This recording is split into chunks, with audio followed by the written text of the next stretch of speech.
Family কেচ্ছা আবার শুরু হয়েছে। ফ্যামিলি কেচ্ছা বেচা না, এই না করলে তো ভিউজ হবে না। আবার একদিক থেকে দেখতে গেলে যারা ব্লগার তারা কিছুটা তাদেরকে দেখাতেই হবে, তাই না বলো? কার কথা বলছি? অবশ্যই ক্রিয়েশন অফ মৌয়ের মৌ যদি আজকে মুখ না খুলতো তাহলে কি আমরা জানতে পারতাম? আর একতরফা ওর যে যা ঝুমকি, সে একাই বলে যেত আর অ্যাটাক করতো সবাই মৌকে গিয়ে।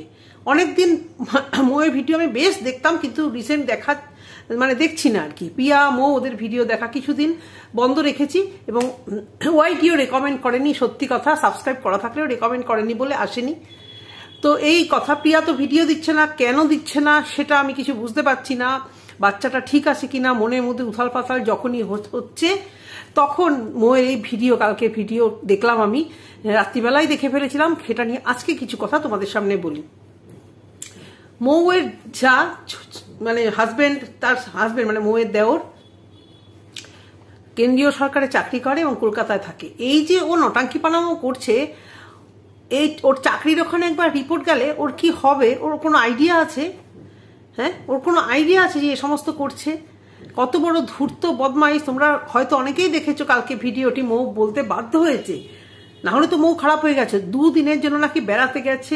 আচ্ছা, মানুষ বেড়াতে গেলে তোমরা যারা জ্ঞান দিচ্ছ, বড় বড় জ্ঞান দিচ্ছ, তারা সবসময় তাদের ঘরের বয়স্ক লোকেদের টানতে টানতে নিয়ে যাও। বয়স্ক লোকেদের তো নাই যেতে ইচ্ছে করে। পাহাড়, দার্জিলিং ঘোরা বা যে কোনো পাহাড় ঘোরা ভীষণ কিন্তু টাফ। শর্ট ডিস্টেন্সে এরকম আমাদের এখানকার মতো টোটো, অটো এ সমস্ত কিছু নেই। যেখানেই যাবে হয় হোটেলের সামনে থেকে গাড়ি ভাড়া, আর না হলে তোমাকে হাঁটতে হবে। এবং সবাই জানো যারা বেড়াতে গেছো, যে পাহাড় এরকম থাকে, সেখানে হাঁটাচলা করা কষ্ট। এমনি ওনার শাশুড়ি অসুস্থ। মানে অসুস্থ মানে কি, ভিতরে কি অসুখ আছে জানি না, কিন্তু মানে কথা বলতে পারে না। এবং এই বয়সে মানে যা ওনাকে দেখে মনে হয় উনি বেশ দুর্বল, যে কোনো কারণে হোক উনি দুর্বল। তো মৌয়ের কাছেই থাকে, কারণ সে এখানে কলকাতায় নিয়ে এসেছিল, সে নাকি খুব অত্যাচার করেছে। ওর ভিডিও আমি খুব একটা দেখি না। মাঝখানে কন্ট্রোভার্সি হয়েছিল যখন, আমি কয়েকটা ব্লগও দেখেছিলাম, চলে এসেছিল পরে। তো কলকাতা মধ্যমগ্রামে ও থাকে শুনেছিলাম, ভাড়া বাড়িতেই থাকে তখনও পর্যন্ত। তো সেখানে এনে শাশুড়িকে যখন রেখেছিল, ঘরেরও অসুবিধা ছিল, প্লাস আটকা, প্লাস প্লাস প্লাস ও ভীষণভাবে মানে মেন্টাল টর্চার এবং ভীষণ মুখ করতো, যার জন্য দেখো ওই কোচবিহারের ওই খোলামেলা জায়গায় যারা থেকে অভ্যস্ত, তাদের এইখানে কলকাতায় তুমি মধ্যমগ্রাম প্রপার সেরকম টাউন না হলেও আটকাতো ওই গ্রামের ওই খোলা মেলা বাড়ি, চেনা মুখ। আমার মা, আমরা তো প্রপার কলকাতাতে আছি, আমার মা ধরো খোলা মেলা যেরকম বাড়ি বারাসাতে বিশাল, মাকে এখানে এসে 2 দিন 3 দিন রাখলে মা দম আটকে যায়। সেখানে মৌয়ের শাশুড়ি এখানে থাকতে চায়নি, ওর তার নিজের বাড়িটাকেই বেছে নিয়েছে। তার কারণও হচ্ছে বড় বউ, হ্যাঁ মৌ এবং কল্লোল যথেষ্ট নরম এবং অন্যরকমভাবে ওনার সঙ্গে কথা বলেছে। এবার দেখো, এক জায়গায় থাকতে গেলে খুঁটিনাটি লাগবে, এবং সেই জন্য যদি মৌয়ের শাশুড়ি এবার মনে করে যে পাল্টি খেয়ে আমি ওদের দিকে ফিরবো, এটাও তো ওনার দোষ, ঠিক না? এবং মৌয়ের শাশুড়ি যে গুমড়ে মানে রাগ হয়, এটা দেখবে ওনার ওই হাত পা বিড়বিড়াতেই বোঝা যায়। দেখো, ওনার একটা মাইনাস দিক আছে, উনি যেহেতু হ্যান্ডিক্যাপ্ট, হ্যাঁ, সেই জায়গাটায় দাঁড়িয়ে আমরা কিন্তু ওনার সব ভুল মাফ করতে পারি না। যে ওকে নিয়ে চলছে, আজকে মৌ ওকে নিয়ে চলছে, তো মৌ জানে। আর তোমরা যারা বড় বড় কথা বলছো, তারা ওরকম একজনকে নিয়ে একটু সংসারটা করো, যেখানে আরেকজনও আছে, যেটা কাকা, সেও কানে সেও ভালো করে কথা বলতে পারে, ঠিক আছে, কানে ভালো করে শুনতে পারে না। তো এমনি মৌ দেখো একটা বিশাল ডিস্টার্বনেস থেকে যাচ্ছে। ও আনহ্যাপিও কখনোই বলেনি, যেটা রটানো হচ্ছে ও আনহ্যাপি। ওর মধ্যে কোনো দিন দেখেছো আনহ্যাপি ভাবে থাকতে? আনহ্যাপি হতে কিন্তু কল্লোলকে নিয়ে এবং ভিডিও নিয়ে খুব খুশি। হ্যাঁ, মাঝে ও খুব মানে ডিপ্রেশনে চলে গেছিল ভিউজের জন্য। সত্যিই তো বলো, এই পরকীয়া নোংরামোর জ্বালায়, আর এই দালালের গালাগালের জ্বালায়, বা আরো কিছু মানে অসভ্য পরিবারের জ্বালায় এই তো ভিউজ অনেকটাই ডাউন হয়ে গেছে। আমরা বড় বড় জ্ঞান দিয়ে আমরা কজন দেখতে যাই বলো তো? আমরা কজন দেখতে যাই? আজকে বিতর্কিত টাইটেল দেওয়ার জন্যই কিন্তু আমরা সবাই দেখতে গেছি। তাহলে দোষটা তো একতরফা সবার নয়। সেখানে মৌ মুখ খুলেছিল এবং আমি মৌকে কমেন্ট করেছিলাম যে পরকীয়া করো, নোংরামো করো, দেখবে তোমার ভিউজ হবে। ও আমাকে রিপ্লাই দিয়েছিল, দিদি মরে গেলেও এটা করতে পারবো না, ভিউজ আমার যেরকমই হোক। তাহলে আজকে ওরই সমসাময়িক, হ্যাঁ ওদের থেকে চ্যানেল হয়তো অনেক বেশি, মন্দিরা ও সমস্ত করাতে আজকে এই টিনু, যে যার চ্যানেল একদম মরে গেছিল, টিনু সন্দীপের চ্যানেল মরে গেছিল, মানে ভিউজই হচ্ছিল না। তো তারপরে এই নাটঙ্কি করে করে আজকে ওদের সন্দীপের 2টো আর টিনুর একটা চ্যানেল কোথায় গিয়ে দাঁড়িয়ে দেবে। তো কাকা জ্যাঠা পিসি মেশা সবার চ্যানেলই দাঁড়াচ্ছে। যাই হোক, এবার মোয়ের ভিউজ ডাউন হয়ে গেছে, কল্লোলের চ্যানেলটাও কল্লোল তেমনভাবে চালাতে পারে না, কারণ ওদের নিজস্ব দোকান আছে। তারপরে একটা অসুস্থতা আছে, মাঝে মাঝে ট্রিটমেন্টের জন্য বাইরে যায়, সেখানেও কথা শুনতে হয় কেন শাশুড়িকে ট্রিটমেন্ট করায় না। দেখো একটা কথা, শাশুড়ি কিন্তু তার জিন্দেগি জিলিয়া, কেন কি ওনার অনেকটা বয়স হয়ে গেছে, দুটো ছেলে দেখেছে, নাতনিও দেখেছে, অনেকটা বয়স, মানে সেই অর্থে মানে অনেক কিছু জীবনে পেয়েছে। হ্যাঁ, পাওয়ার কোনো শেষ নেই, এবং যতদিন বাঁচবে আমি কামনা করি দীর্ঘায়ু হোক যে কোনো মানুষই, যার কাছে যার মা যার বাবা তার কাছে প্রিয়। তাও বলছি যে ওনার যে ট্রিটমেন্টটা, কথা বলার ব্যাপারটা, উনি কিন্তু সেভাবে আর কখনো কথা বলতে পারবে না, এবং ভীষণ খরচা সাপেক্ষ। তাহলে এবার ভিউয়ার্সরা তোমাদের উপরেই ছাড়লাম, আজকে যে পৃথিবীর আলো দেখেনি, আর মোয়ের একটা মানে বাচ্চা মেয়ে মৌ এবং কল্লোল, তাদের এখন লাইফে অনেক কিছু চাওয়া পাওয়া থাকতে পারে, যদিও সব কিছুই পেলেও একটা তো ফাঁকা জায়গা আছে ওদের।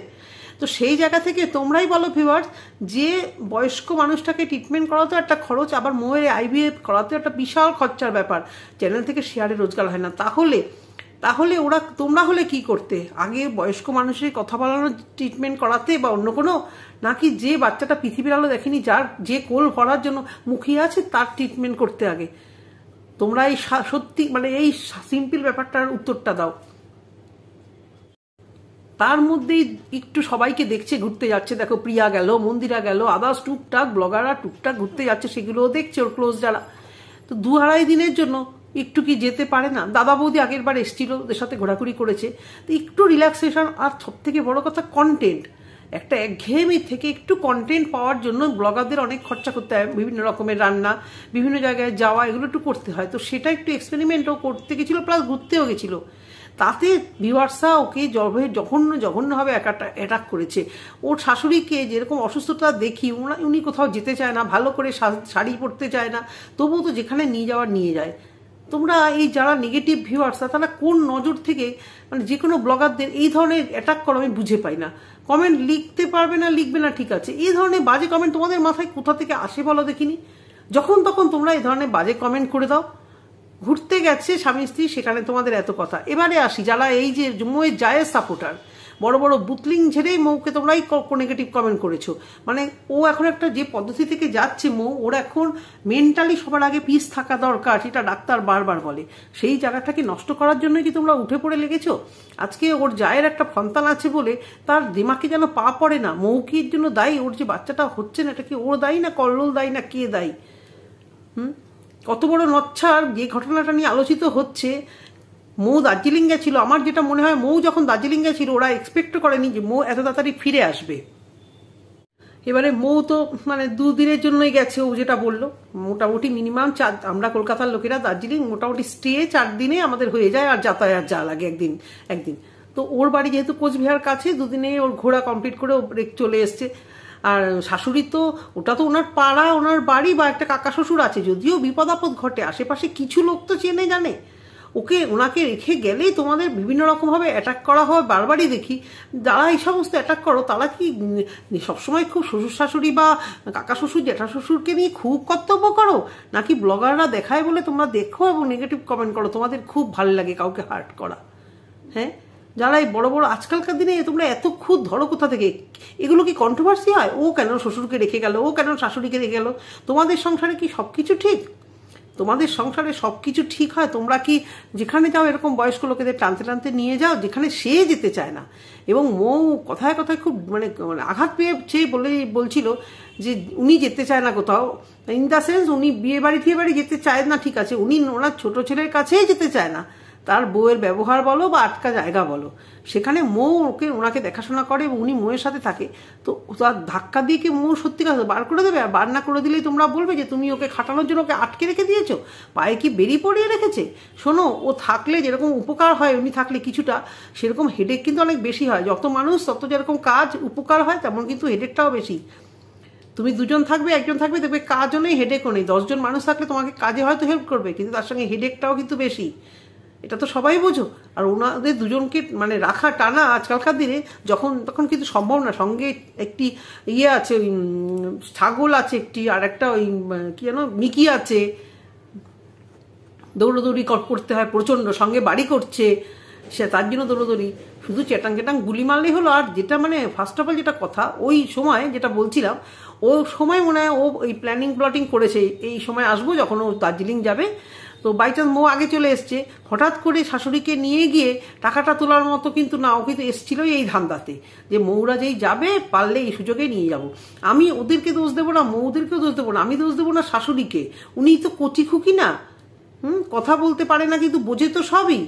ওনাকে নিয়ে গেল আর উনি চলে গিয়ে সই দিয়ে দিল, একবারও ভাবলো না যে এই আমার বড় ছেলেটার টাকাটা দরকার। আর দরকার কার দরকার, বড় ছেলে তো ওই টাকার দিকে তাকায়, ফিরেও তাকায়নি। ওনার জমানো টাকার দিকে, মাত্র 25,000 টাকার দিকে ফিরেও তাকায়নি। তাহলে উনি যদি টাকাটা তোলাতই, উনি তো বলতে পারতো 50-50 করো, উনি তো বলতে পারতো যে টাকাটা 50-50 করো। ও আজকে কাগজপত্র রেডি করে দিয়েছে বলে শাশুড়ির সমস্ত টাকা নেবেও। হ্যাঁ, আর মৌদের কাছে যখন উনি থাকে, মানে মৌদের জন্য ওনার কোনো কর্তব্য নেই? উনি কি এতটাই বোকা? এতটা বোকা তো নয় মৌয়ের শাশুড়ি, ভীষণ গুমড়ে গুমড়ে থাকে। মৌয়ের বাপের বাড়ির লোক আসলে আগের কয়েকবার দেখেছিলাম একদম কথা বলতো না। এই রিসেন্ট যে লাস্টের আগের বার 2বার এসেছিল, তখন দেখলাম ওর শাশুড়ি মানে মৌয়ের মা বাবার সাথে খুব কথা বলতো। তার আগে দেখতাম আমি, যারা না একটু হ্যান্ডিক্যাপ্ট হয় যে কোনো ব্যাপারে, কিছু মনে করো না, তাদের মধ্যে জেদটা থাকে অসম্ভব বেশি। এটা সাইকোলজিক্যাল ব্যাপার, এটাতে কেউ খারাপ নিও না যদি এরকম কেউ আমার ভিডিও দেখে থাকো। যদি যাদের মধ্যে একটু একটু এই সমস্ত হ্যান্ডিক্যাপ ব্যাপারটা থাকে, শুনতে পায় না, বলতে পারে না, বা একটু পাটা খুঁড়িয়ে আগে, তাদের মধ্যে একটু মানে চাপা রাগ এবং ক্ষোভটা ভীষণভাবে থাকে কোনো কারণে তারা হয়তো নিজেদেরকে ভাবে আমাদের একটা অপূর্ণতা আছে। তো সেই অর্থে মৌয়ের শাশুড়িকে ভীষণই মানে খিচখিচ করে। এটা কিন্তু ওনার হাঁটা চলা, ওনার বিড়বিড়ানো দেখলে একদম বোঝা যায় যে আমাকে যতই বুদ্ধি দিতে আসো। এবার ওনার উচিত ছিল নাকি, ওনার কি উচিত ছিল না যে এই টাকাটা দুজনকে ভাগ করে দেওয়া? আমি ওর যায় ভিডিও দেখিনি, দেখার কোনো ইচ্ছেও নেই আমার, ওকে ভিউজ দেওয়ার কোনো ইচ্ছে নেই। আমি 2-3বার কালকে রাত্রিবেলাও মৌয়ের ভিডিও দেখেছি, দেখতে দেখতে ঘুমিয়ে পড়েছিলাম, পুরোটা দেখা হয়নি। আজকে আবার প্রথম থেকেই দেখেছি। আমার দরকার মৌয়ের ভিউজটা হোক, ওর যে খরচাটা এখন সামনের দরকার, ওর চাই কোল জুড়ে সত্যি একটা বাচ্চা আসুক, আমরা সবাই প্রার্থনা করি। মেয়েটা ওর এমনি আগে একটা ক্যান্সার রোগ ছিল, যার জন্য ওর মানে আরও সমস্যা হচ্ছে এই সমস্ত প্রসেস দিয়ে যেতে। ওকে ডাক্তার যেভাবে থাকতে বলেছে, ওকে সেভাবে থাকতে পারছে না তো। মেন্টালি শারীরিক দুটোই ওকে একদম মানে যতটা পারবে রেস্ট। কলকাতায় আসে, দৌড়োদৌড়ি করছে, তার নিজেকে নিয়ে দৌড়োদৌড়ি করবে যে পৃথিবীর আলো দেখাবে একটা সন্তানকে, নাকি মানে বয়স্ক লোকেদের ট্রিটমেন্ট নিশ্চয়ই করবো। ও যদি মানে এর থেকে সুযোগ সুবিধা হয় নিশ্চয়ই করবে। আর দেখছে কি না, ওষুধপত্র কি এনে দেয় না।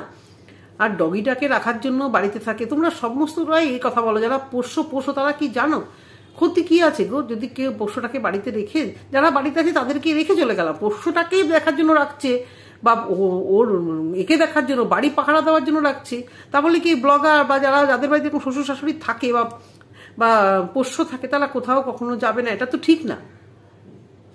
বাড়িতেই তো রেখেছে ওনাদের কাছে। এর আগের বার শিলিগুড়িতে নিয়ে গেছিল, শিলিগুড়ি অব্দি যেতে পোষ্যটা এত বিরক্ত করছিল, যখন পাহাড়ে যাচ্ছিল ও একজনের বাড়িতে রেখেছিল, আর উপরে অব্দি আর নিয়ে যেতে পারেনি ওকে। তা এই 2-1বার কলকাতার ট্রিটমেন্টেও আমি দেখেছি, চেন্নাই যখন গেছিল তখনও আমি দেখেছিলাম যে পোষ্যটাকে বাড়িতেই রেখে এসে। দুজন আছে, শাশুড়ি এবং কাকা শ্বশুর, এবং পাড়ার লোকজন, ওদের ভালোই সম্পর্ক আছে, আরও রিলেটিভসও আছে প্রচুর। বেড়াতে গেলে কথা, আর যখন টাকাটা তুলে নিল তাদের ভিউয়ার্সরা এবার কি বলবে? মৌয়ের জায়ের পজিটিভ 5-8টা ভিউয়ার্সরা কি বলবে? টাকাটা তুলে নিয়েছে, মৌ না বললে আমরা জানতেই পারতাম না। ভাগ্যিসও বলেছে, আর বলবে নাই বা কেন? ঠিকই তো, ব্লগে যখন সব অনেক কিছুই দেখাচ্ছ, সব নোংরামও দেখাতে হবে না, কিন্তু এই ধরনের কথা না বলে তো তোমাকে লোকেরা খারাপ পাচ্ছে। কেউ জানতেই পারছে না যে ওর মানে মুখোশটা কি। আর সরকারি চাকরিজীবী শুনেছি বউয়ের পাশে বসে বসে লাইভে সাপোর্ট করছেন। জানেন কি কমপ্লেন গেলে কি হবে? একটা অবলা মানুষ যদি নাই বুঝে দেয় মৌয়ের শাশুড়ি, জানি না কি বুঝে কি চেকে সাইন করে নিয়েছে, ওনার চেক বা ওনার স্লিপে ছাড়া তো সই করতে মানে টাকা তুলতে পারবে না। নিয়ে গেল, আর উনি জিজ্ঞেস করবেন, এত বোকা তো উনি না যে কোথায় যাচ্ছ। উনি ইচ্ছা করে মৌকে এমনভাবে ইশারা করেছে যাতে না মৌ বুঝতেই পারেনি যে কোথায় যেতে হবে। শাশুড়িটাও কিন্তু কম যাচ্ছে না। ছি, এই বয়সে উচিত তো ছিল 25,000 টাকার অন্তত 10,000 টাকা দিতে, বা ভাগ করতে। আর তোলারই বা কি দরকার এখন? ওনার অসুখ হলে বেশি করলে তখন ট্রিটমেন্টের জন্য ওই টাকাটা লাগতো। ওর জায়ের একদম মানে হচ্ছিল না, পাগল হয়ে গেছে। কখন এসে কলকাতা থেকে ছো মেরে ওনার শাশুড়িকে নিয়ে বুঝিয়ে বাজিয়ে টাকাটা নিয়ে চলে গেল। কি আর বলবো বন্ধুরা, এই তো অবস্থা। মানে টাকার নেশা মানুষের। একটা বর সরকারি চাকরি করে, ব্লগিং থেকে আর্নিং করে, তাও ওই শাশুড়ির ওই গোটা কিছু টাকা নেওয়ার জন্য। মানে তুই যদি এত ভালো থাকবি তাহলে ওদেরকে জানান না দিয়ে চুপি চুপি এনাকে নিয়ে কেন পালিয়েছিস? কেন পালিয়েছিস? সততা থাকলে বলতেই পারতি, হ্যাঁ আমি করিয়ে দিয়েছি, আমি নিয়ে যাচ্ছি টাকা। কেউ নেয়? অনেকেই তো মাদেরকে, আমরাও তো মাদেরকে ধরো বিধবা ভাতার জন্য যদি মানে লাইন দাঁড়ানো, আমার দিদি করিয়েছে, তাহলে কি টাকাটা সব দিদি নিয়ে নেবে? যার জন্য করেছে টাকাটা তো তার প্রাপ্য। নাকি সেখানে লেখা ছিল যে তুমি এর অর্ধেক নেবে? সরকারি চাকরি করে তাহলে কত টাকা রোজগার করছো আর এই সমস্ত অসভ্যতা করে যাচ্ছ? ওখানে গিয়ে একটা কমপ্লেন ঠুকলে, আজকে মৌ কল্লোল যদি ওখানে গিয়ে একটা কমপ্লেন ঠুকে, চাকরি নিয়ে টানাটানি পড়বে। আর কিছু বলার নেই, টাকার লোভ মানুষকে যে কোন জায়গায় দিচ্ছে। তারাই আবার লাইভ খুলে চ্যাটাং চ্যাটাং গুলি মারছে, লাস্টে কমেন্ট বক্স অফ করে বসে আছে। কেন নিতে পারলে না? কমেন্ট বক্স বন্ধ করতে হলো কেন? অত যদি সস্তা থাকে উত্তর দাও কমেন্ট বক্সে। সভ্য মহিলা কোথাকার।